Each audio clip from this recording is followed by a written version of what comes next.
Hello, and welcome to episode 18 of Coffee with KHEAA. I'm one of your hosts, Cassie Benedict, Director of Outreach Services. And I'm Keith Ritchie, Assistant Director of Outreach here at KHEAA. And today we are going to talk all about, or some about, what to expect with the 25-26 FAFSA. Yep. We think we have a pretty good sneak peek. Yeah, we've been knee-deep in early beta testing to help the feds work out some of the kinks. So we've seen behind the curtain. That's right. And it is not as scary as one might think. Yep. So we're going to talk all about that today. We're going to talk about a handful of changes and updates to the 25-26 FAFSA. We're going to talk about the opening of the FAFSA. Is it happening December 1st? We'll find out. And we're going to talk about a very exciting grant opportunity that we had that we took full advantage of. And we were able to make a very professional commercial. That's right. We might even unveil it in this podcast for you. Worldwide but first, premiere. That's right. Tens of people will watch it. We international, y'all. Yes. Asia. I think at this point we're on every continent. Yeah. Cassie's mom gets around. She's all over the place. She's a jet setter. She would take offense to you saying she gets around. Didn't mean it like that. But whatever. China, Brazil, and Canada. And Mexico. Awesome. I love it. We're Taking over the international. world. That's right. One continent at a time. So we're going to talk about lots of exciting things, lots of informative things. But first, we have a mystery coffee talk today. That's right. I'm so nervous. Today, Zach, one of our producers, has come up with our coffee talk, and we have no idea what it is. I'll be interested to see your response to it because every coffee with KHEAA for me is a mystery coffee talk because you don't tell me ahead of time what it is. Well, here's you always have like a head start on me. I do, but here's the thing: is I do send a script via email. Well, that doesn't count. You know. And so I would assume if you don't know it, it's because now these last few, our scripts have been very official.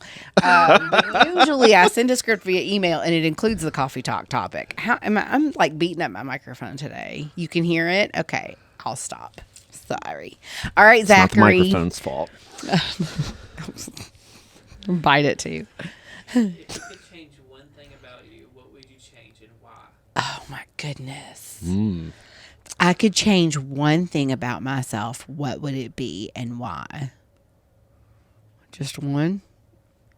I was going to say, how long is this episode supposed to be? Right? I'm shocked you have one. You're like, I'm perfect. I mean, Or if you could go back in time and change something. ooh. Man. I like the first How one deep better. do we want to I know, right? I like the first one better. If you could change something, because I've always had the same one. And Okay. I've always said it for a million years, as long as I've been alive, a million years. But now it's like a real thing. You could actually do this. I would change my vision. I want to be able to stink and see. It's a good when one. I don't have contacts in. Because I don't know if you've noticed, I'm digging at my eye because it's so itchy. It's been itchy for weeks. But I gave up on the glasses because I can't see as well out of them. And Keith and I discovered on a Zoom call that my left eye goes like this when I'm wearing my glasses, seeing somebody on the side. Yeah. So Yeah. I would change my vision. That's the one thing. You ever thought about LASIK? I have, but I've been told that I'm not a good candidate for LASIK because I have scars all over my eyes because I don't take my contacts out. Yeah.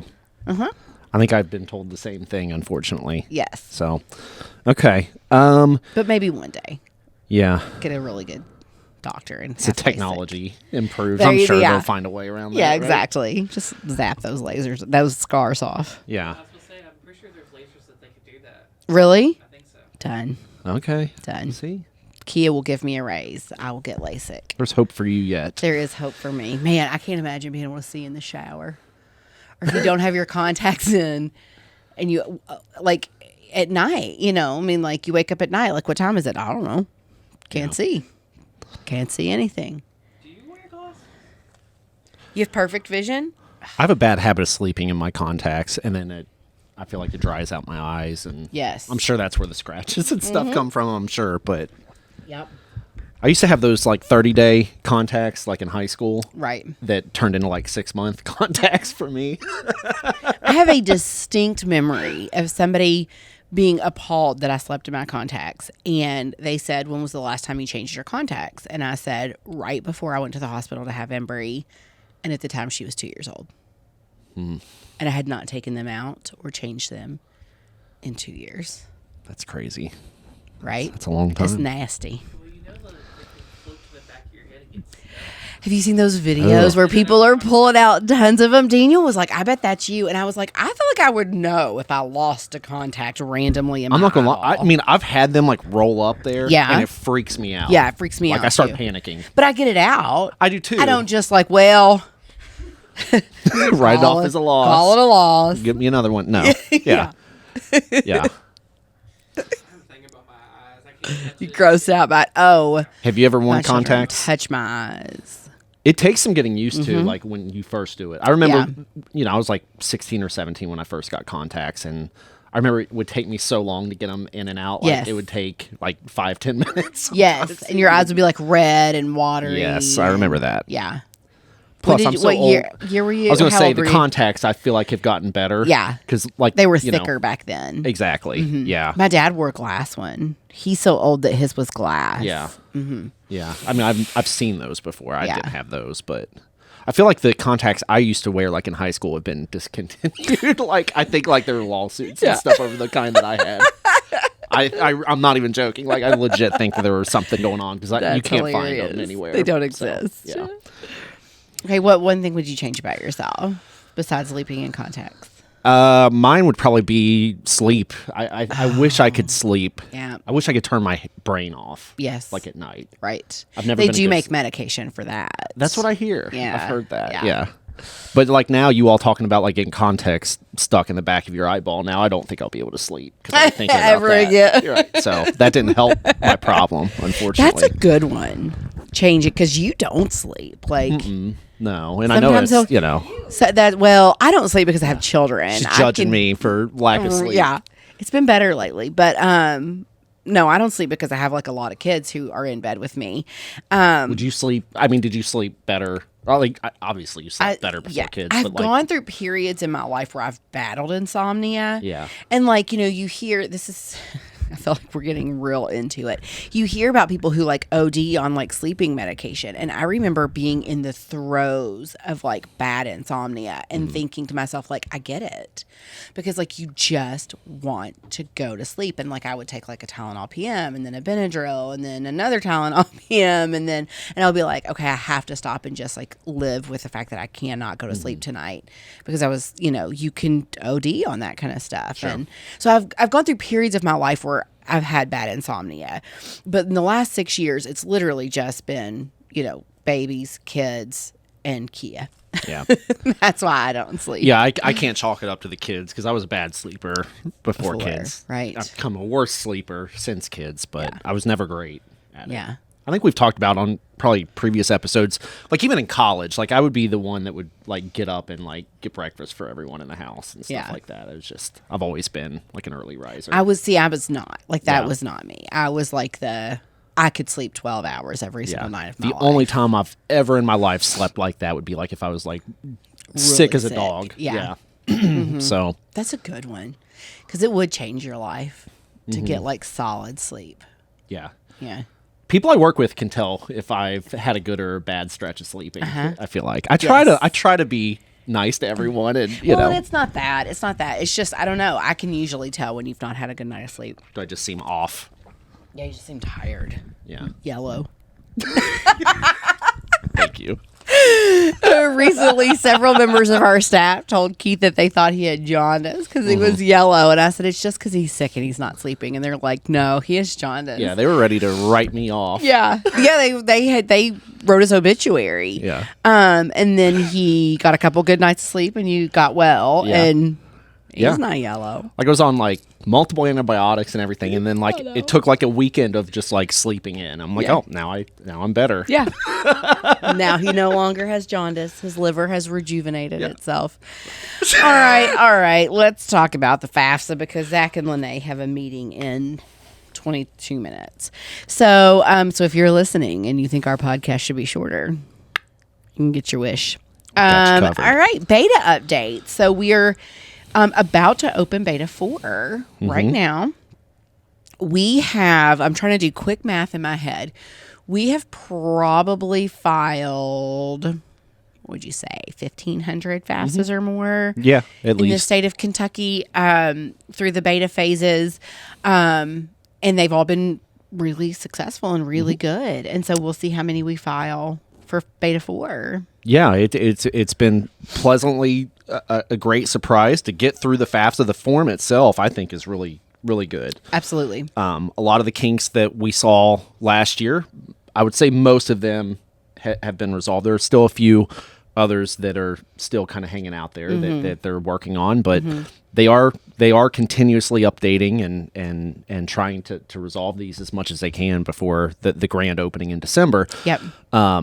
The other thing, to me, what's been I think the best news about the beta testing is how quick these things are getting processed. Like through that processing stage, we saw last cycle, some students so many would file their delays. FAFSA, they would get to the finish line, and then it would just be stuck in that In no man's review, land, yeah. that in review stage for like an indefinite amount of time in some cases. And there was really no rhyme or reason as to why this student was processed and this other one wasn't. Right. For the most part, everyone that I've at least had communication with during the beta testing, it's been like that 1 to 3 day window, that traditional window that we've grown accustomed to over the years. Right. So, I agree with that completely.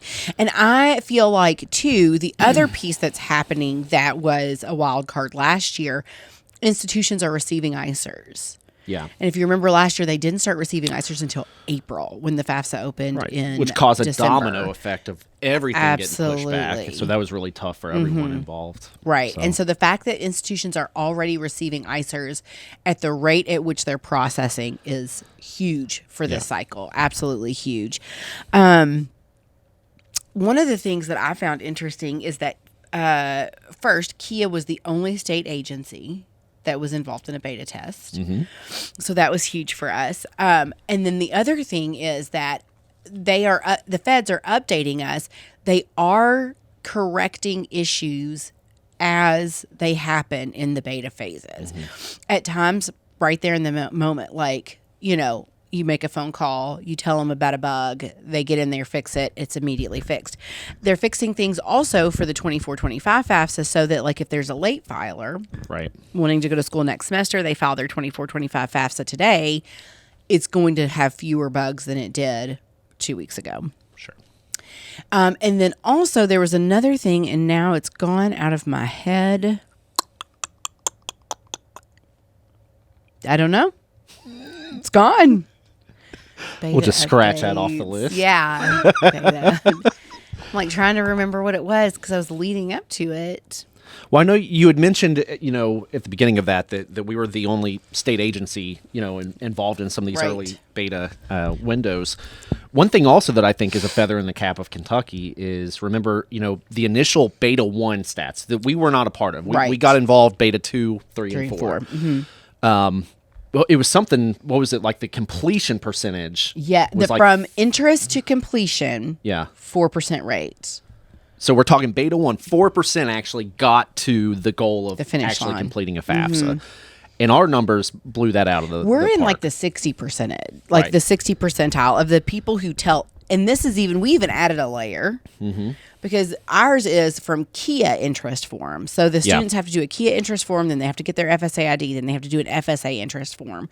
So for beta 1, FSA interest form to completion was 4%. For us, KHEAA interest form to completion of the FAFSA is about a 60% rate. Huge. And then if you unwrap that another layer, you know, we had the benefit of being able to do an in-person workshop as a part of Beta 2. So we invited families from around Kentucky to come to the Frankfurt office and get in-person help during this Beta 2 phase. And just about everyone who came in person, we were able to get right there on the spot. Right. So it was close to 100%.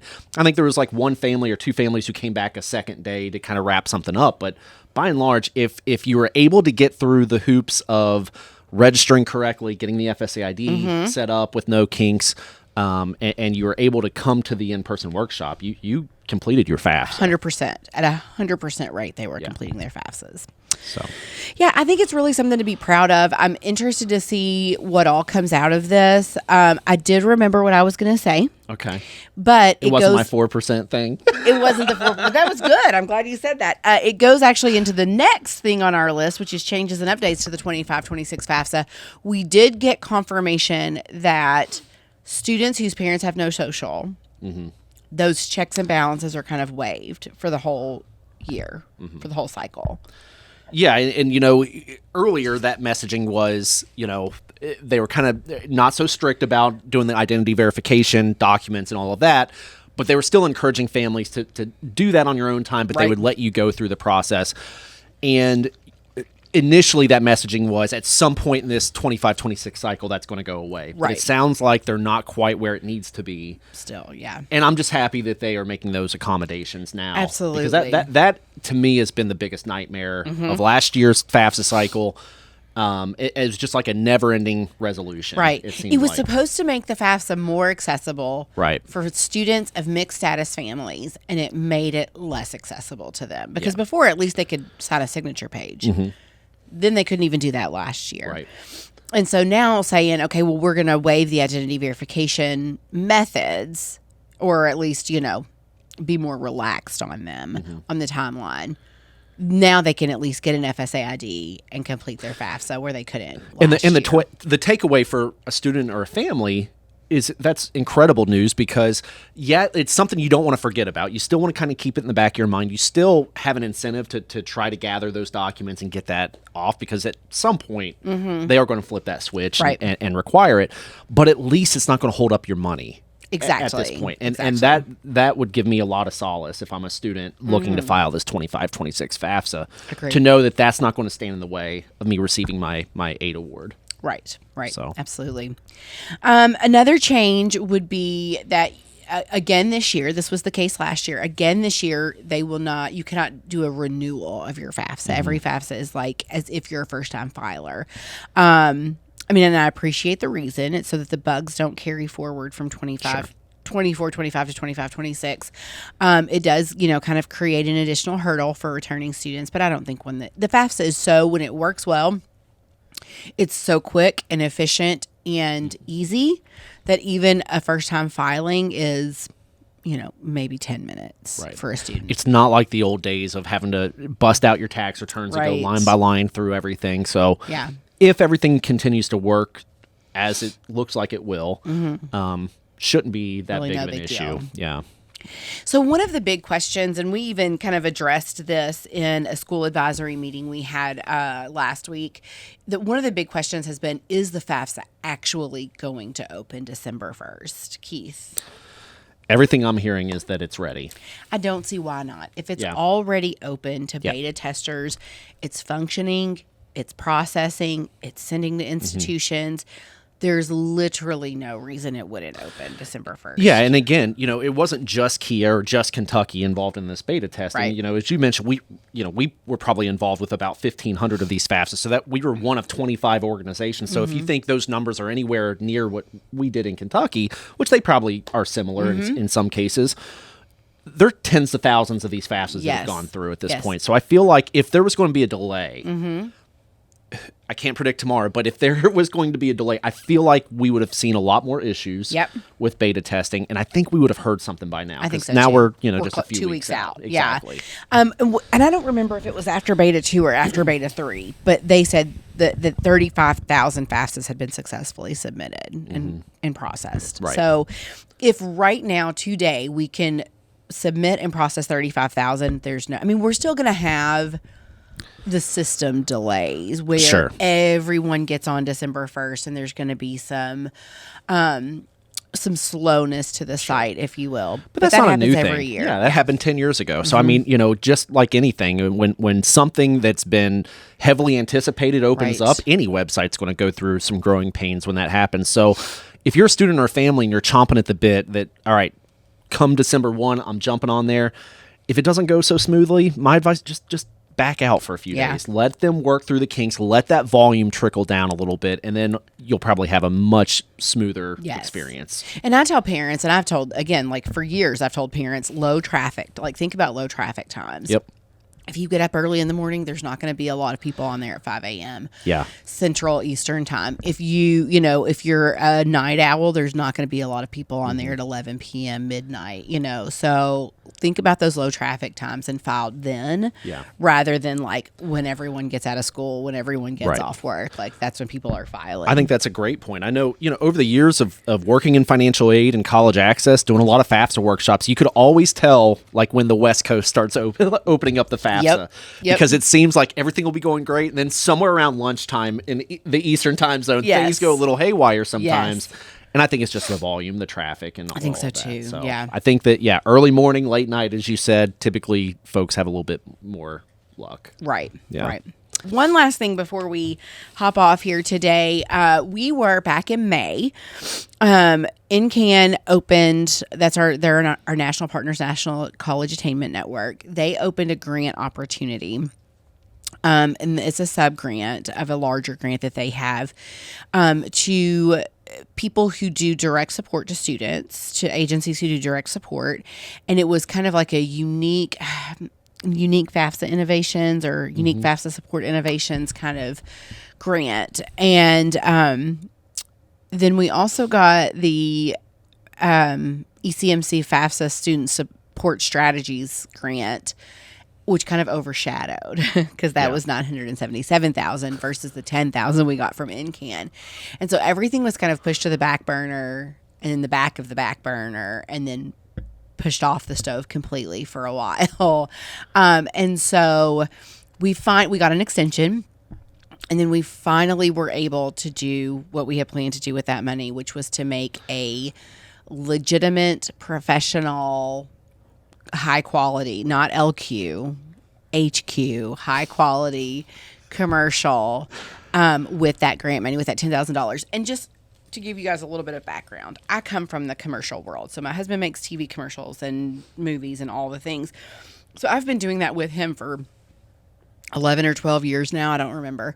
But I even I've worked for his company. I've worked for other companies, and I produce commercials in my spare time. Produced past tense in my spare time. And so $10,000 for a commercial is like low budget. Like I wouldn't even say it's micro budget. I think it's like no budget, considered no budget. Because an average commercial that just is, somebody in Kentucky is making is going to be about $150,000. So $10,000 was not a lot, but it's more than what we usually have. So, we called on some people that we knew would work for a low price because it was a nonprofit agency. We filmed a commercial that is essentially just a FAFSA push, just file your FAFSA. And anything you want to add? I mean, it's really exciting stuff. It legit looks like a commercial. It does. And I think when it goes to the public, which will be somewhere around the opening of the FAFSA, I think people will be amazed at that finished product. It's think really so, something too. to see. Yeah. And I will say, it's kind of near and dear to my heart because going back through the time frame of the grants, we received 3 grants in about 3 months. Yes. But this was our first one as a dynamic duo. So Yes. it's kind of near and dear to my heart. But it was our second one, wasn't it? Because didn't we get College Match Day grant together? That was Or was before that my me? time. Okay. Yeah. I can't Okay. take credit for that one. I was going to give you some, but that's Yeah, fine. that's Yeah. all right. It was our first grant Yeah. then. We Yeah. got this and we were like on cloud 9. Yeah. And then it was like, and then we got a $977,000 And we were one. really on cloud 9. And then we got another like $10,000 $10,000 grant. and we were like, Yeah. That was when you didn't even give me an exclamation point telling me, yeah, we got that 10 grand. chump change. Yeah. But this one, I remember we were very, very excited about. Very Yes. excited about this. Yes. And it was needed. And thanks to NCAN for allowing the opportunity Absolutely. because, these types of things, I think, can certainly make a difference for students and families to I hope be so, because reminded of it. our commercials, we have a partnership with Kentucky Broadcasters Association, and they slot our commercials in anywhere where they don't have already paid for advertising, and that's a lot of space.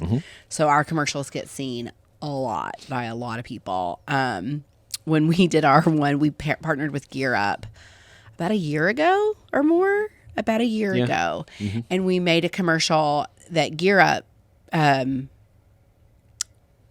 They just partnered with us. They just helped us find some talent, and we had no budget, literal $0. Like, it cost us money to, we went negative in it to make that commercial. Stole your husband's equipment. We stole Daniel's equipment, and then we broke Daniel's. I broke Daniel's equipment. Daniel was like, "I see how you treat lights, so you're not allowed to touch any." I broke several lights during that commercial shoot, but people were telling. So I did the voiceover for that one, and people were telling me constantly, like, "Oh, I was in the bathroom and I heard your voice." I just spit. It was played during the Super. It was played during the Olympics. Something was played during the Olympics. One of our commercials. I think the one with the outreach counselors. Oh, I think that was the Olympic one, right? Yes. Yeah. Yes, because we've made several since then. And so it gets seen a lot. Like, people tell you all the time, like, "Oh, I saw your commercial," or "Oh, I heard your voice," or, "Is that you on that commercial?" Yes, that's me. So, aren't you that person from Coffee with KHEAA in that commercial? Everyone says. Are you Cassie Benedict from Coffee with KHEAA? Yeah. Yes. Don't tell anybody. I don't want to be I'll tell you, ambushed. it's really annoying. It is. All I want to do is just live a Life-changing. normal life. I know. I just want to be able to take a walk without someone stopping me and asking me if I. That's true. If I am, on a podcast. You've mentioned, your background in commercials. You all are forgetting to mention that I have a long history In as talent. broadcasting. Well, no, like specifically as a commercial. I was 8 years old in a golf commercial. What? You all ready for this? Have I known that? Do I know This is my line. I'll see you at the links, and I nailed it. One Nailed take it. wonder. Oh, well, it was like 3 takes, but yes. I believe. Well, one take wonder is pretty much 3 takes. It's the same thing in commercial world. How did I never know this? I had no idea. It was a Time Warner Cable commercial for a golf tournament. And you are a famous commercial actor. So, I've just, I Ritchie. have that on my resume. So. Yeah. I mean, not a resume I've seen because I didn't know this.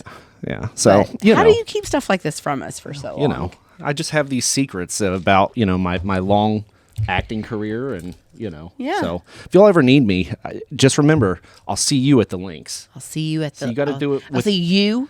I'll see you Well, I did it at a couple the times. links. I'll see you at the links, and then I'll see you at the links. See you at the links. Yeah. I don't remember which one stuck. Okay. Links like LINKS? Yeah. Like What's a link? like a golf course. It's a slang that's what it's for- called. yeah, Okay. Like the links. Like a link style golf course. There's I don't only know. one reason why I ever golf. And I do like different golf accents and cart. stuff like that. So, You did it. Oh, you did. Yeah. Different impressions. Do you remember when David Scott was on here and he was doing a bunch of impressions? Yeah. Okay.